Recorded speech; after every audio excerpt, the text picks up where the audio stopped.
Now, Count on 2, live and local in the Lowcountry. This is News 2 at 6.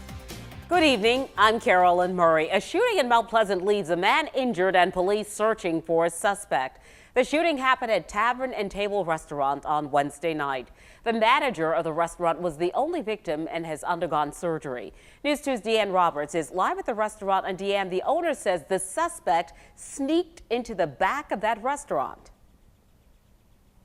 That's exactly right, Carolyn. I actually want to show you where it happened here. The owner tells me he didn't sneak through the front door. Instead, she says he used the side door like this one right here, except on the other side of the restaurant. And now one manager is left in the hospital after last night's robbery.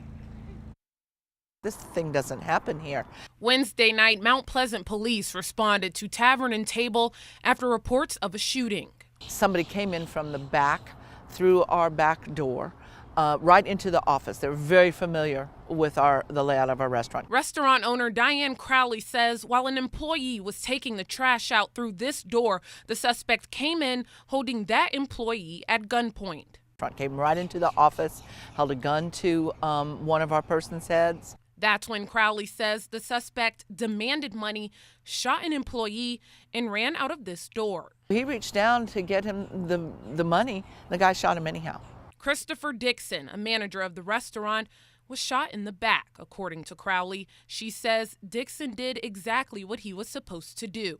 Our deal is give him the money. Don't be a hero. There's nothing that is more important than your life. Crowley tells me Dixon is in stable condition at MUSC and recovering after 2 surgeries. She says his health is her main focus. Our thoughts are with Chris and his brand new baby and his wife, who needs all of our support right now. Moving forward, Crowley says the restaurant will take new safety measures when it comes to entering the building. Change our entry system from a key or knock on the door to an actual key card, as opposed to knocking on the door while you're taking out trash. Hoping to eliminate anything like this from happening again. Employees were called in at 2 o'clock this afternoon to pray for Dixon. As of right now, police have not identified a suspect. They're asking if you know any information to contact the Mount Pleasant Police Department or Crime Stoppers. Reporting live in Mount Pleasant, Deanne Roberts, Count on 2. A News 2 update. Felony driving under the influence charges have been dropped against the woman you see here, Whitney Brooks. You may remember she was involved in a car accident in which a North Charleston police officer was killed, Ryan McLuhan. According to the solicitor, the charges were dismissed because of a negative toxicology report from the South Carolina Law Enforcement Division, or SLED. Brooks's toxicology report checked for alcohol and drugs in her system. Police say Officer McLuhan was riding his motorcycle on Latson Road when a car driven by Brooks turned into his path and the two collided. McLuhan later died of his injuries. We are waiting to learn the identity of the person killed after being hit by a car. This accident happened this morning on the crosstown near Cumming Street. Charleston police say the pedestrian tried to cross the street while ignoring the traffic light. That person was hit and killed. No charges have been filed. This accident is being investigated right now. Take a look at these photos. Today, a portion of the Nexton Parkway, it's right behind me. Well, this project was open. This is certainly great news for drivers in the area, but you still have a few more weeks until you can actually use the interchange. News 2's Berkeley County reporter Raymond Owens joins us now from the project site in Somerville with more. Several of the roads here near the Nexton interchange on the Somerville side of the interstate are now open. Well, Raymond, this is the first of many great things to come in this area with this project. The 2 frontage roads connecting 17A with Jedburgh Road are now open. Also, North Maple, which is the main road from the interchange, is now open into Somerville. Some of the work got finished early, so we are here on the other side of the overpass in Somerville, and some of the frontage roads are opened, as well as this road behind me leading into the heart of Somerville, just in time for the Flowertown Festival. And this, I think, will become one of the main entrances into Somerville. Will give people a choice other than 78 North, South, and Main Street. While these roads are now open, you can see the interchange here, the Nexton interchange itself is still closed down. That is expected to open in early May. In the Summerville area, I'm Raymond Owens. Count on 2. Today, a Trident Technical College student accused of bringing guns onto the school campus appeared before a bond court judge. Samuel Bratton was given $50,000 bond and is now out of jail. Yesterday, we told you a student was taken to jail for having an AR-15 and handgun inside of his car on the campus. According to Trident Technical College officials, Bratton did not have a concealed weapons permit. The woman charged with leaving the scene of a deadly hit-and-run was given a $75,000 surety bond in court today. Police say Alicia Mitchell is responsible for the accident that happened over the weekend. The accident happened Saturday night on Dixie Plantation Road around 10:30 in Hollywood. Police say 24-year-old Jeremiah Carpenter was hit by Mitchell's car. He later died at the hospital Sunday night of his injuries. Just 24 hours until the start of a favorite springtime tradition here in the Lowcountry.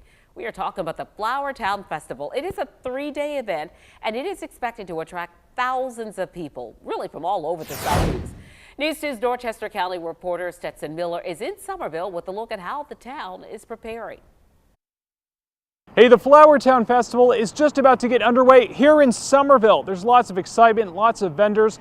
I spoke with some of them today as they were setting up for the big event. Over 200 vendors began putting up tents and laying out their merchandise, all in preparation for the Flower Town Festival, which kicks off tomorrow morning. Arts and crafts vendors like Cowboy and Cowgirl Swings Inc. were getting ready. Jim Owens came from Jackson, Mississippi for his second year at the festival.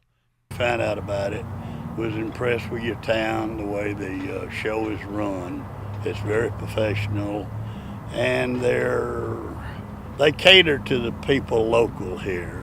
If you plan on attending, you'll want to head out and find a parking spot early because thousands are expected. Road closures start at 7:30 a.m. on Friday. Several roads will be closed in Somerville, including South Main Street from the 5 Points intersection to West Richardson Avenue. For a list of other road closures, head to counton2.com.